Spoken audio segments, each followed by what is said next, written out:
So when I think about my work and kind of the connection points of how I have ended up where I'm at today, one job that I think is really important for me to highlight, I used to work as an employment counselor with an organization that's now called Avivo.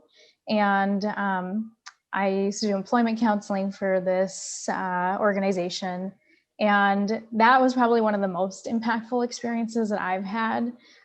Again, I think we all have experienced our own things that we bring with us to, spaces and work that we do. This was the first time though that I was working with not just individuals, but with their families and really getting to know um, children, their parents, and just understand people and their circumstances beyond like a case number, right? And I think it's so easy sometimes when you're in these types of positions or you're supporting, you're running programs related to like Minnesota's welfare program, which is what that was, to not to really dehumanize people. It's easy, I think, for some people to do that because they're not sitting directly with and working with families. And so I had the opportunity and the privilege of working with families, of hearing their stories and seeing like how connected we really were to each other. And I bring that up because I had decided I wanted to go into social work. That's really kind of my heart calling work of wanting to serve my community. And while I was in that role, I really saw that public policy is so important too. And, I would get frustrated like working with families. And one week we would have all this funding, all these resources, and then the next week it was gone, or there was some kind of issue around it, or more regulations. And I decided that I want to be able to not just like do this work and advocate and work with people directly, which really does fuel me, Mhm. but I want to be able to advocate for folks on this macro level and really change systems and the way that policymakers are understanding the impact of the things that they are doing and really start to humanize the receiver of the policies that they're crafting and creating, right? And to really understand people's experiences. Um, and do you have, I Uh, feel like I can always tell. yeah, Go ahead. Yeah. very easy to read. Jump in anytime. Thoughts just start circulating in my mind. Well, as you're doing this, and I wonder, and God, I wish everyone had that experience. And I feel like I come across people and learn their stories fairly often, and that's helped me become who I am and how I Yeah. see the world today. But I do think so many people, they hear just a couple details about someone's life and immediately judge whatever they want to judge them for, Totally. and don't give consideration that some Hmm. people, many people, maybe most people that are in tough situations really have had a difficult shake in life, or opportunities have not been there. Yeah. And at some point, if there are to get ahead, so to speak, Hmm. we need to help them more than we help other people, I suppose. And Yeah, definitely. so many people out there, and I think the previous version of myself wouldn't have thought that way. And I just wish we could get that message through to those that don't see it that Yeah.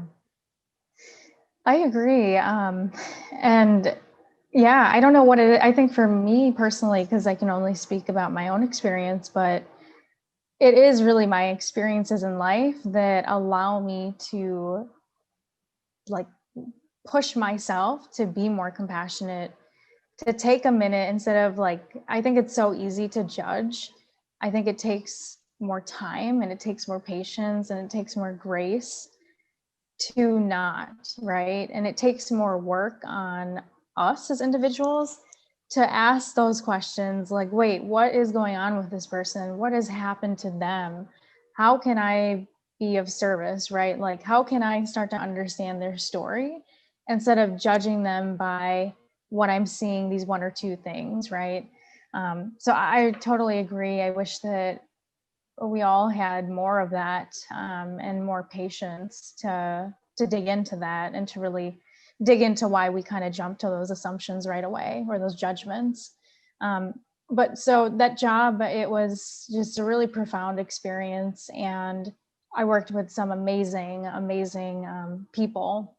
And again, just saw the ways like that the housing systems, systems to support survivors of domestic violence and other systems that were in place to serve people weren't really that actually that helpful sometimes. And that kind of made me want to go into public policy. So I kind of jumped around quite a bit during grad school and eventually found my way at Hennepin County, where I had a chance to do a couple of different roles there. But I think the most impactful role that I had was the director of their anti-sex trafficking program. And during that time, I had a chance to co-lead the anti-trafficking committee for Super Bowl 52, which was a really huge endeavor that a lot of people were a part of and really made it, I think, as kind of well ran and well executed as it could be during that time. And then, and I'm happy to talk more about that. But from there, I mean, that work really changed me, I would say, in so many different ways. I don't know that you can do that kind of work and work with, survivors and folks who've been through such egregious situations and not be changed by that.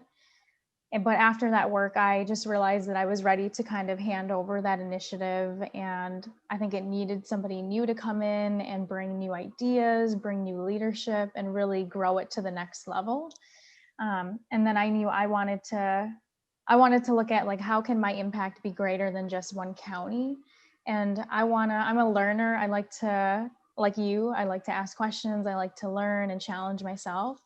And so then at the Citizens League, I get to do exactly that. And so I'm learning about things that I never would have ever thought I'd be doing or talking about. And it's just been really fun and exciting to do that. So Let's go back to the sex trafficking and your work with that. To me, this is one of those topics, and I think there's probably many topics where there's two worlds. There's people that just are oblivious to what's going on, and I feel like I'm a part of that group with this topic. Even though I've seen statistics, I've heard stories, I just think somehow my life doesn't cross paths with the people that whose lives are really in many ways destroyed by that, or are really harmed.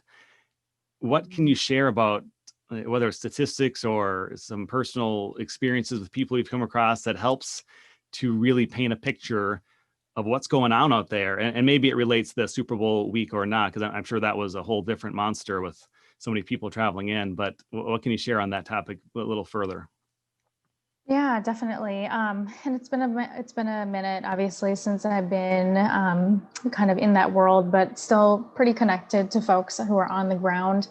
I think the biggest thing is that I want people to know, and that I think so many folks working in that anti-human trafficking space hopefully want people to know, is that it's, I think the movies you see out there, like Taken and other movies, that's not usually what we were seeing. We were seeing a lot of like local youth being exploited or being trafficked.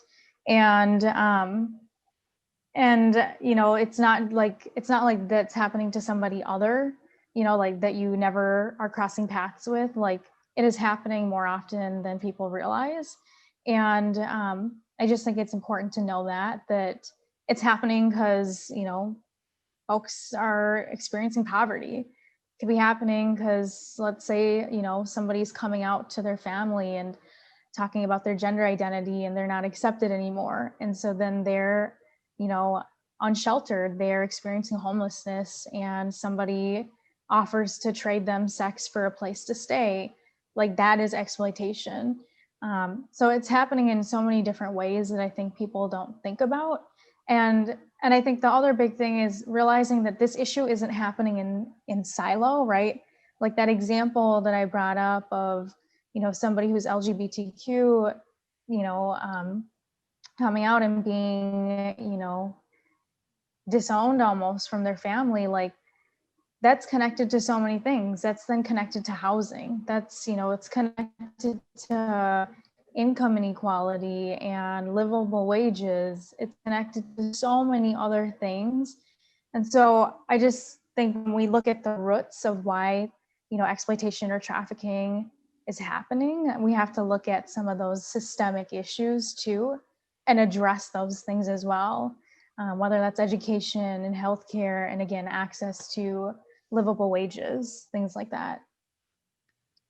And I think that topic, if someone's experiencing that, that it has to be one of the more shameful things that someone could go through. And there are people that perhaps there's way more people than I realize that I know and I come across that are experiencing that, but it's not something people are probably going to talk about very easily or very often with very many Yeah. people.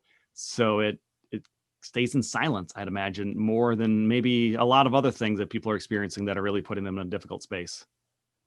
Yeah. Definitely.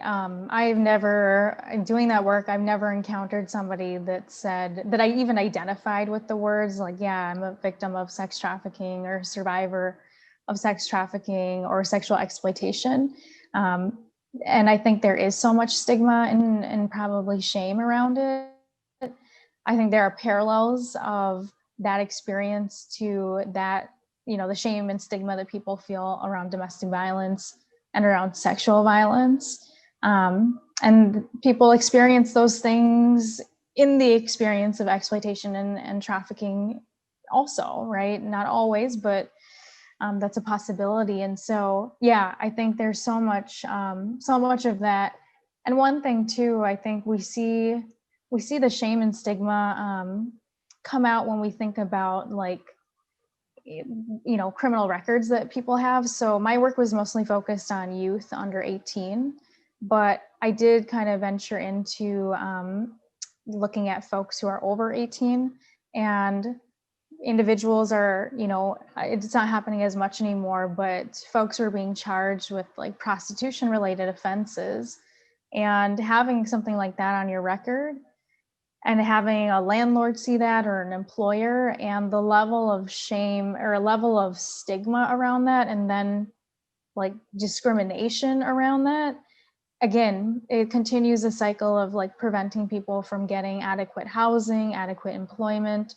And so have been efforts to try to mitigate that and to support people in getting expungements and so many other things so that they can really move forward in their lives and secure their basic needs, really.